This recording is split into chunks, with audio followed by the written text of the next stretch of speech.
In this video, I want to introduce React Router, which is going to enable us to create multiple pages within our React application.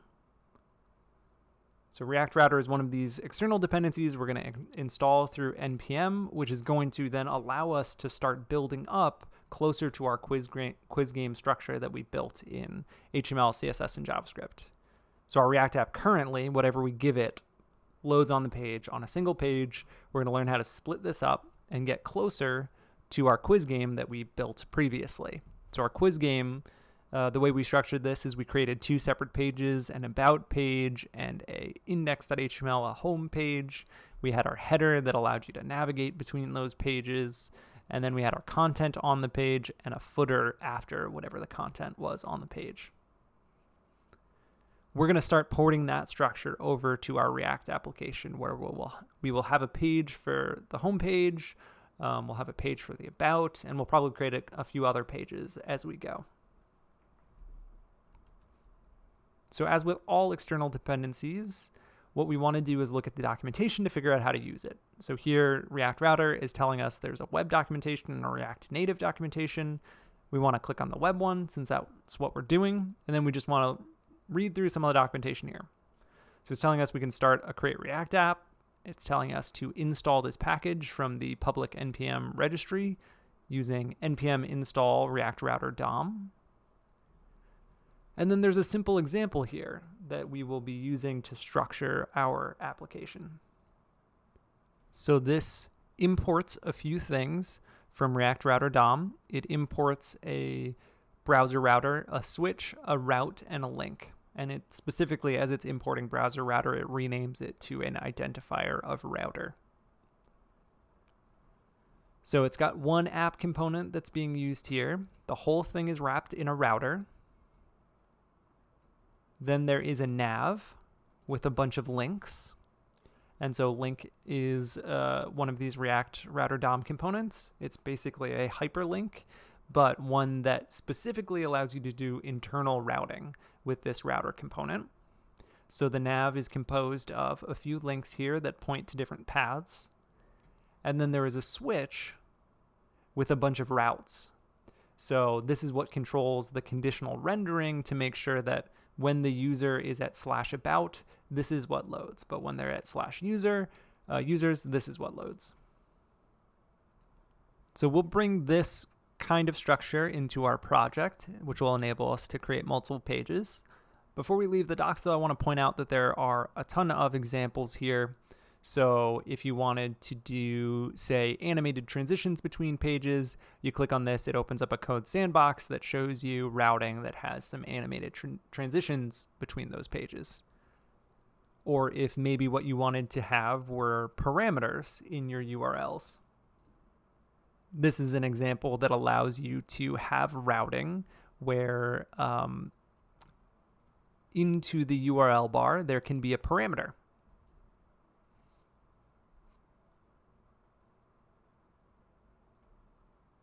Or another form of parameter here.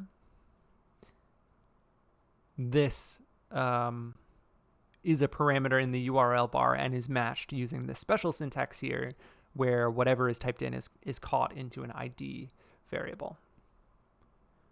So I don't expect anyone to have followed that 100% as I was showing them. I just want you to know that these are here and that there are features in React Router that you can explore that I won't be showing in this video.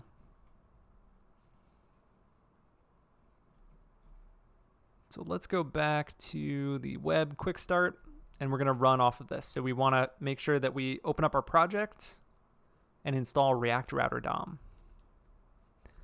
So let's grab our React project here. I'm going to kill my server, npm install React Router DOM.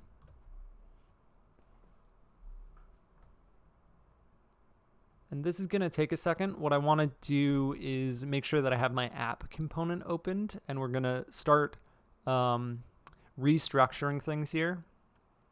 What I think is probably going to be easier to do is to just start our React app from scratch. So I'm going to highlight everything here and comment it out. So all of my app component is commented out, and this is complaining because I no longer have anything called app. So what I can do is just start a new function called app here.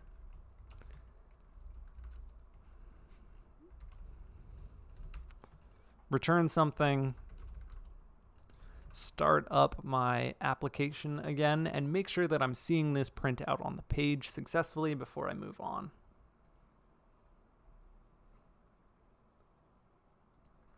So there we go. We got that showing up. We got a clean slate here. I don't want to get rid of all of this code because we'll move it to like a demos page so that we can always have it for future reference. So what we saw is that we need to import a few things from React Router DOM. So React Router DOM has a couple of named exports. So that's what we're doing here with our object destructuring looking syntax, is pulling in some things that are exported using specific names.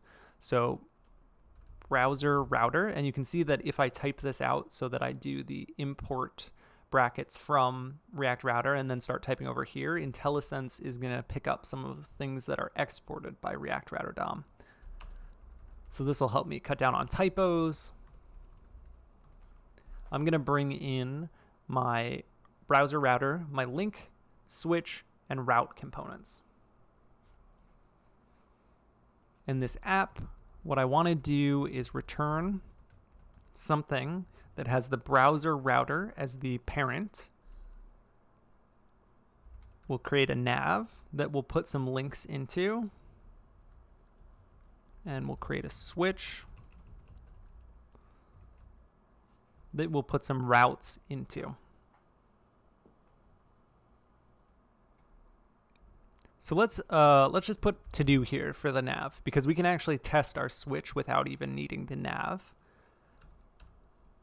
And let's add some comments in here. So switch is a component that enforces that only one route that's a child of it can be matched.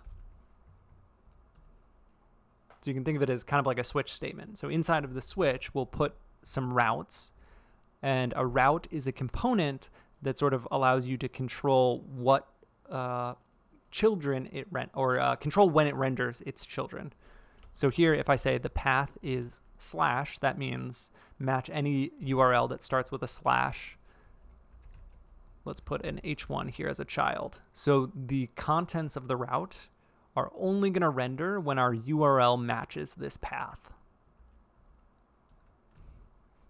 So right now, by default, with no URL loaded other than our local host, home is being matched.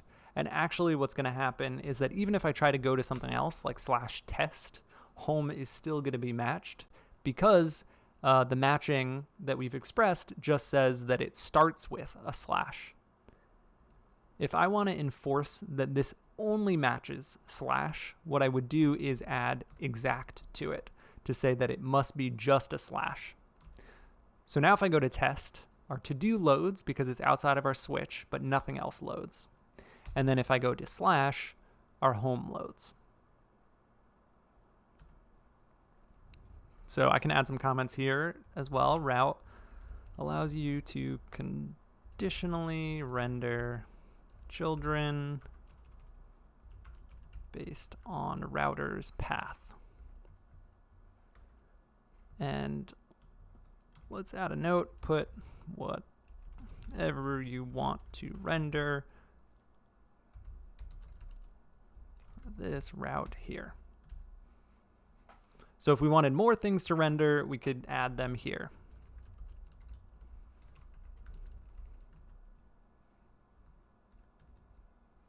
And this is, again, only going to show up when you're on /, and if you go to something else, nothing will load. So I think what we'll do for demo purposes of getting started is add like 4 pages. So I want to add a route for a path of quiz.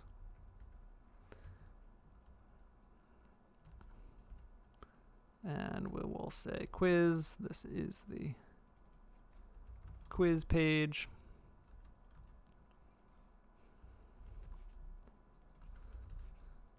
We'll have our about page. and we will add a page where we can just kind of put demos. So this will be the page where we take all of the stuff that's down here and throw it somewhere so that we can still keep it as a reference, but not have it be part of the quiz itself. And eventually we'll be able to just sort of like hide this route so that no one can actually go to it, but it serves as a nice like scratch page within our application for us to do testing. So we've got homepage, quiz, about, demo. So I should be able to go to my browser and test all of those. Home, quiz, about, demo. Whoops, not demos, demo.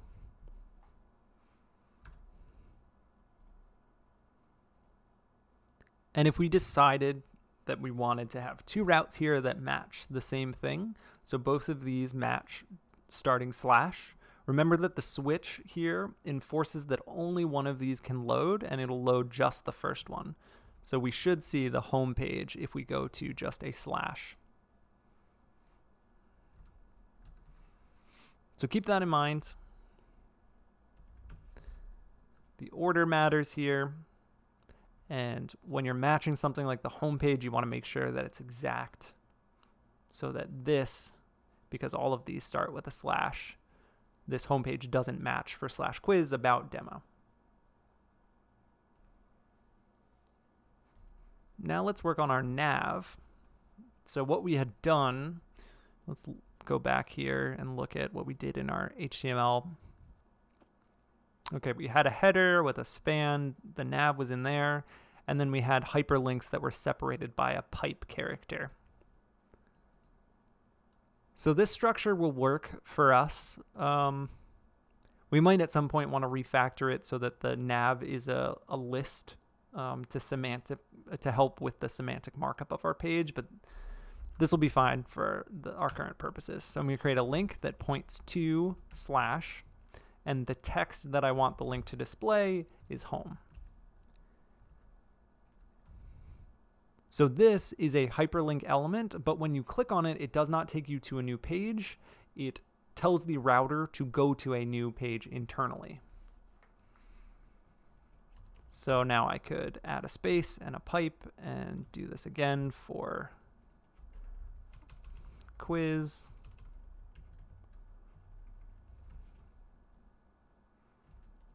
Do it again for about.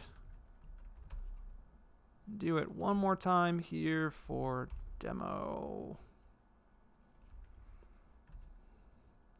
And you can see that Prettier kicked in. Let me undo that so that we can watch what Prettier is doing.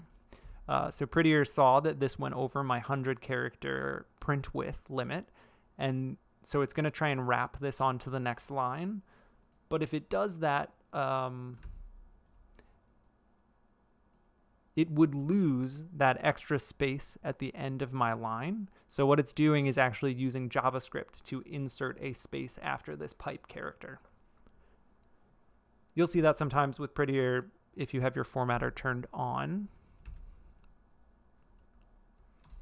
Okay, so we've got our components, home, quiz, about, demo. If I click on each of them, it should change our URL up here and change our router's internal state so that the new components are rendering on our page.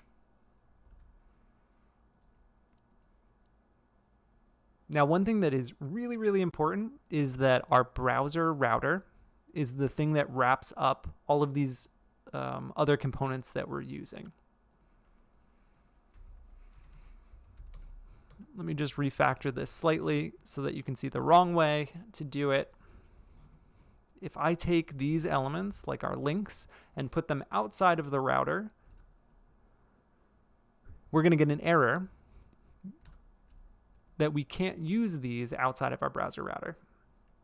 What's happening under the hood is that our browser router component is maintaining the state of what we're currently looking at. So if we use a link, it tries to find that, browser router as a parent component to be able to issue commands to change that state. So we have to make sure that this wraps everything. So I'll just Control Z to get us back to the right working state. Should be good here. So this works fine, but this would become a nightmare if all of our logic for our home, quiz, about, demo were all on this page. So what we can just do is start creating a homepage component, quiz page component, about page component, demo page component as external components that we import and then use here. And we're going to use a file architecture as we build this project out that is based on the route or feature of your application. So there are a lot of different ways that you can structure this. Let's do React file architecture. And one of the first links will be the React docs. So we're going to be doing a structure that's kind of like this, and we'll morph it as our application grows. But each folder that we create in our project will be for a feature. Like here they're showing you there's a profile folder. Into that you can put in different components that are related to the profile. And one for the feed, and then a common one for anything that's used across multiple features. Another way that you can do this is to sort of group by, well, do they have it here? Oh, yeah, group by file type. So what you might have is like a CSS folder and a JS folder, and you might have components within that JS folder. And so that's an okay structure to get started, but we would end up quickly outgrowing that. So we're going to start with this folder. We'll morph it as our needs, as we figure out that we have new needs that our folder structure is not able to accommodate. So we're going to have a common folder where we put common things like our nav and our footer and whatever utils, and then we'll have a folder for home and a folder for quiz and about and demo. So creating a folder for home, demo. Oh, you know what? We've already got a demos folder, so let me delete that. And I'm going to change my route to go to demos/demos, and let's change the nav to be this link up here to go to /demos. So we'll keep that. So home, demos, quiz, about, and common. Create a home page.js here, and we just want to create a home page function that we export.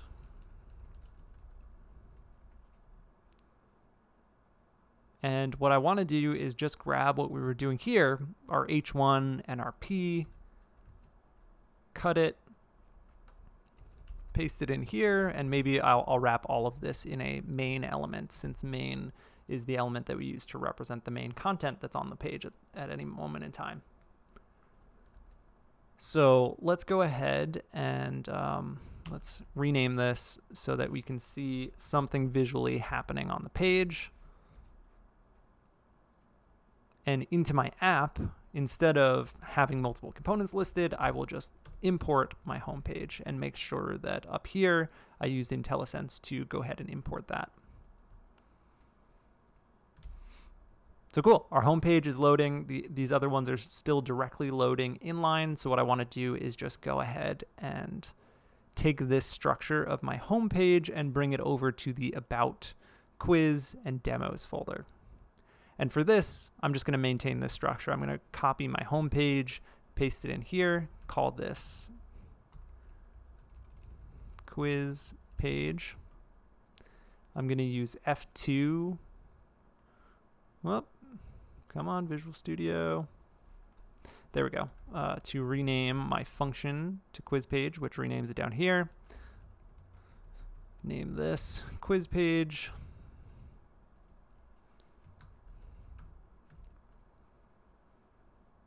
Go back to my app and delete this and bring in my quiz page. Save it, and we should be able to go from home to our new layout of our quiz page. Copying this into my demos folder and calling this demos page. F2 to rename this to demos page.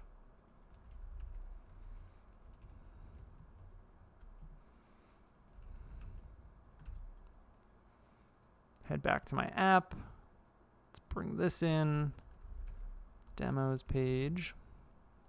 Make sure that that works. Demos page looks good.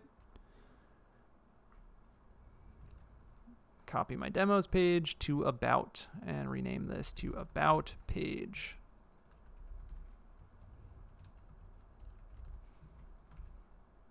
And import it here into my route for about.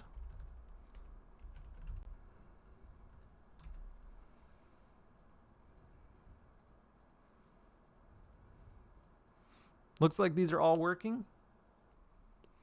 I could now go to my demos page, and all of this stuff that I was saving as a reference here, I'm going to cut, head into my demos page.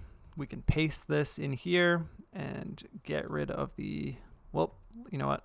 Because it was commented out, should have copied it without the comments. I'm just going to do a find and replace here. Whoops.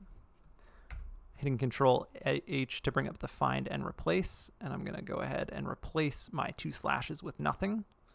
And I don't believe I have any other comments, so this should be fine. Replace all. And now I should be able to paste this in here. It's going to complain that it doesn't know what these components are, right? Because those were defined inside of our app here in our import. But if I go back and I go to each of these and I hit Control period or Control space, nope.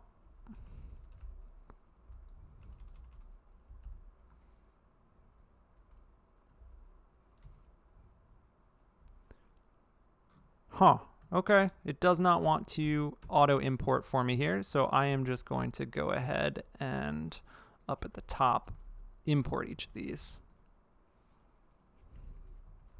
Import confetti demo from, it is now in our dependencies, confetti demo. So that should fix that problem. See if this wants to work here. No. Well, I'm lazy, so I'm going to start typing in a new one and see if that auto completes. Nope. Okay. Well, we'll do it the long way. Musical button. Bring in our musical button. And do our speech form from, this was in our state folder. Whoops, speak form is what we called it. And our click button was in there too.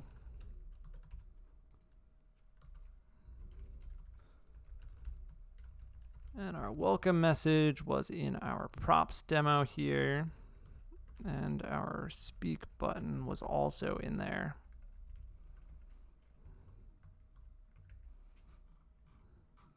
Oh, we had one more. We had the chat message.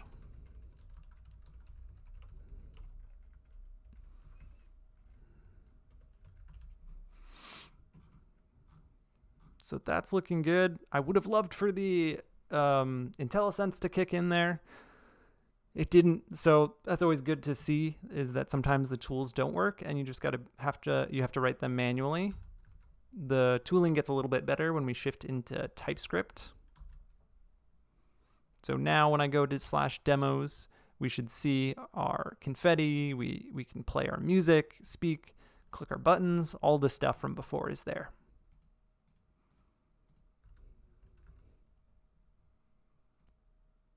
Let's start porting over some of the structure that we had for our header and our footer that was around the main content on each page. So we'll create a header component that will take this and wrap it up. And we'll do a footer component too, which will wrap up this footer.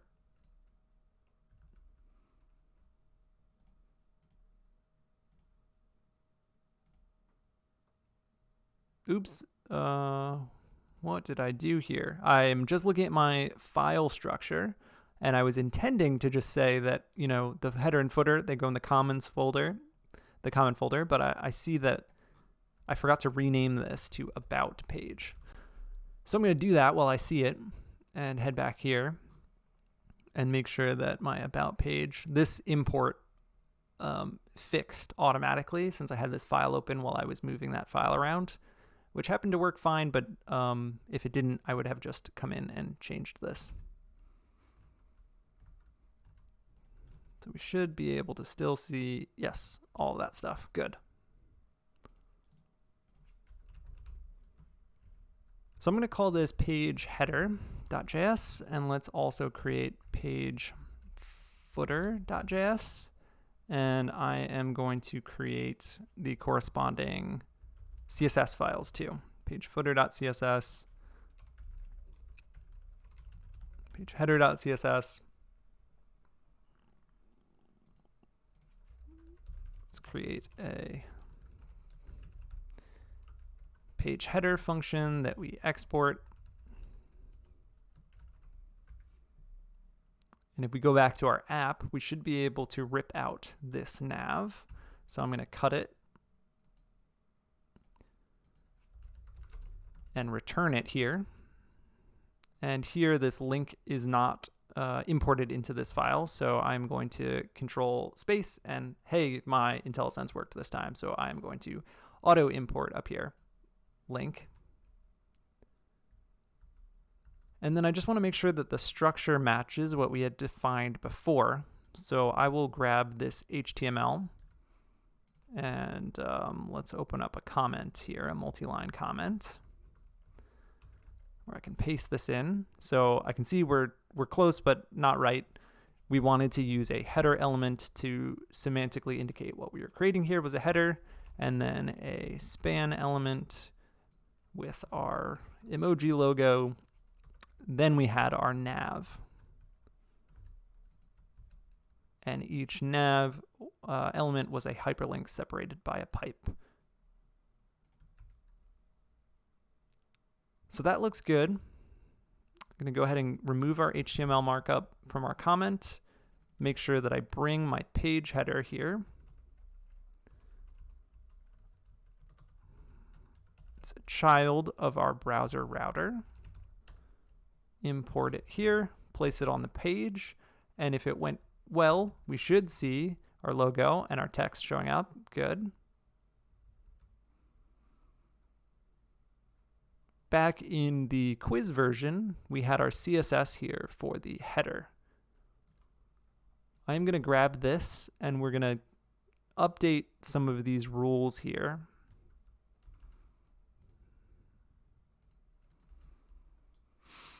So I want to avoid element selectors like this as much as possible and use our BEM styling, where we did something like, here's the block that we're styling, the page header. And then the logo, we would say, okay, it's the logo that is inside of page header, and separate the element here from the block using 2 underscores. And same thing, page header underscore nav. We can get rid of this comment. So these classes should be imported, and because we're using this BEM styling block element modifier naming convention, they're relatively unique, helps us avoid conflicts with other CSS files. So I just need to apply these classes. And in CSS, we did class equals, or in HTML, we did class equals, but in JavaScript, class is a reserved word, so we would have to use class name. And this was our page header logo, page header nav, page header.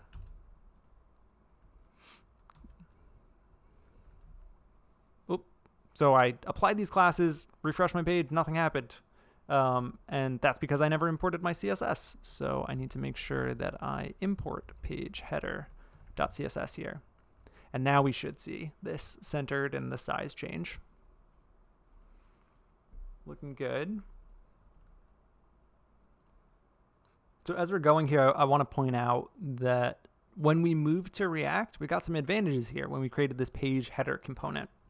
So we were able to write this code once, and it was used across all of these different pages, which is not how we did it in our HTML game. What we did was we wrote it in index, and then we copied it over to the next file. And for each one, we would have to do this copy and pasting. And if we added another page to the application, we'd have to go to each one and update it. So moving to this React structure gave us a reusability advantage here of our markup is a little bit more dry, meaning we're not repeating ourselves. The other thing that's a little hard to see that will become more meaningful later is that our page never refreshes when I'm clicking these different links. This content at the top is never unloaded from the page, and a new page is reloaded, which means that we can do some cool animated transitions where this page, this quiz page, slides off to the left, and then our about page like fades in from the right. Those are things that are much harder to do when you're working in vanilla HTML, CSS, and JavaScript, because the page is changing from one to the next. So you're losing all of the state that you had saved, any JavaScript variables, and a new set of HTML is loaded. So this makes it, this React structure makes it more modular, makes it easy for us to kind of share bits across our site, and will enable us to do some cool things later like page transitions. So let's do our footer, which was something really simple in our HTML quiz game. So I'm just grabbing that here. Going into my footer, creating a new function.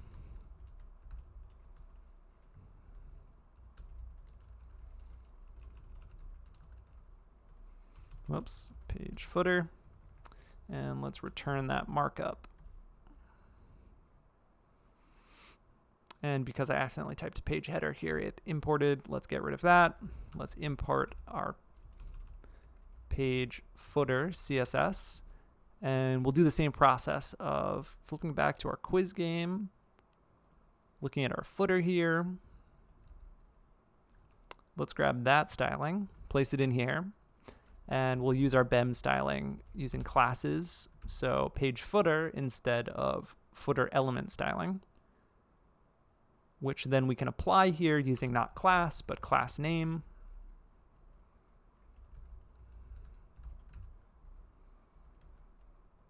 And I refreshed my page because of muscle memory, but what I forgot to do is actually put this page footer into our application. So let's bring in page footer here, make sure that it's imported, give it a save, and we should now see our footer shared across all of these pages.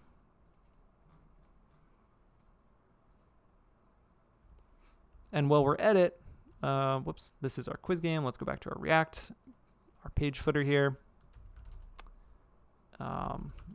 Let's make this dynamic. So I'm using the date class that is built into JavaScript, and I am just asking for the full year. So instead of me having to come update my site every year when the year changes for my copyright at the bottom, I can just dynamically read it when this component is mounted to the page. And now it is showing 2021, but that is pulled directly from my browser's date API.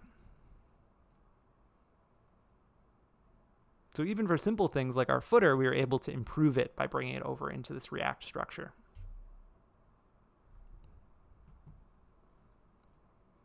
Last one we'll do is let's get our about page working. So we had written in our about.html all of this inside of our main element. So whoops, let me make sure that I grab the main element. So I'm just copying all of this.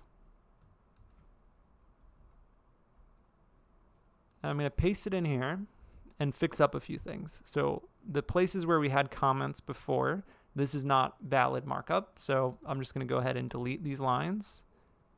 Had a comment here, here, here, and here. And with all of those comments removed, I should be able to save it and check it out in the browser. We had some interactive elements. You know, why don't we actually just remove those from the page? Because we have our click button and all of this stuff in our demos, we don't need this div anymore. So we got most of our content here. We got to fix up our image. That's not working. And we got to bring over our styling for our list.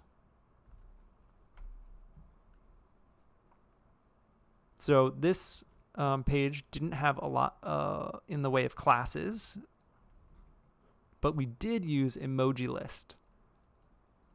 So what I'm going to do is rename this to class name and rename this to class name.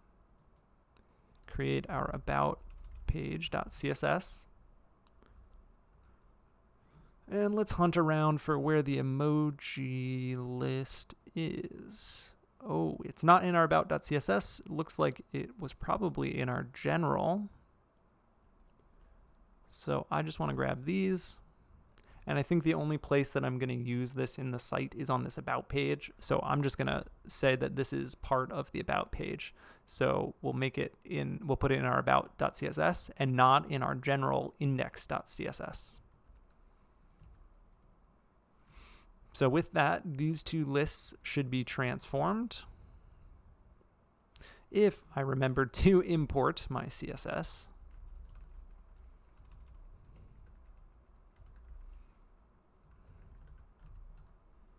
There we go.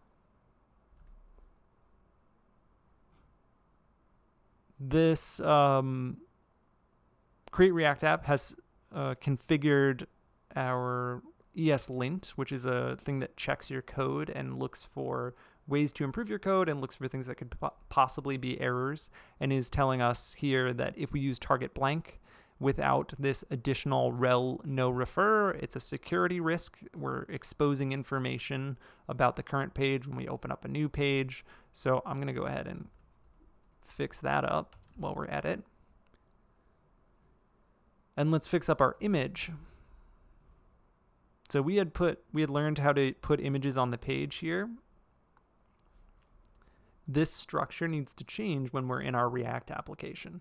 So what we can do is put our image directly into our public folder like this, put in an images folder, put in the Beeple POTUS 3012 in there, and it'll get copied over into our build.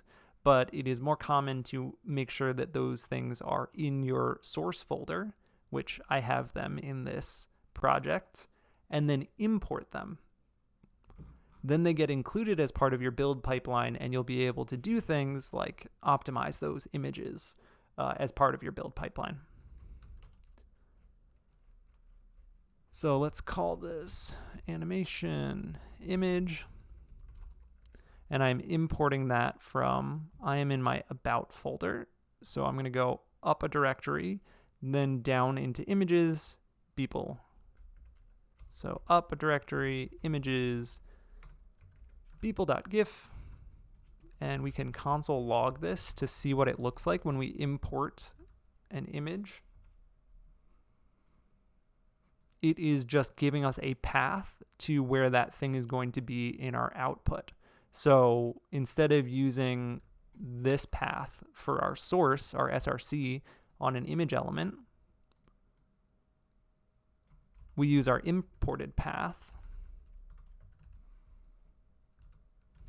And now it works.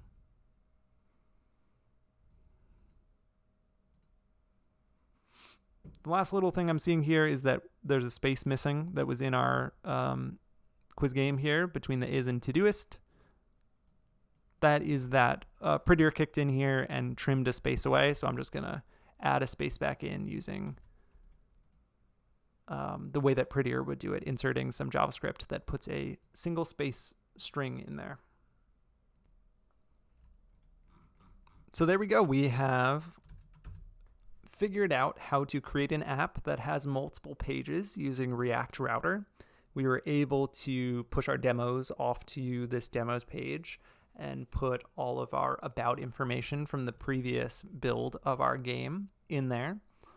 And what we'll do going forward is, now that we've got the structure set up, we can start building out our quiz and bring over the JavaScript logic for building a quiz into the world of React.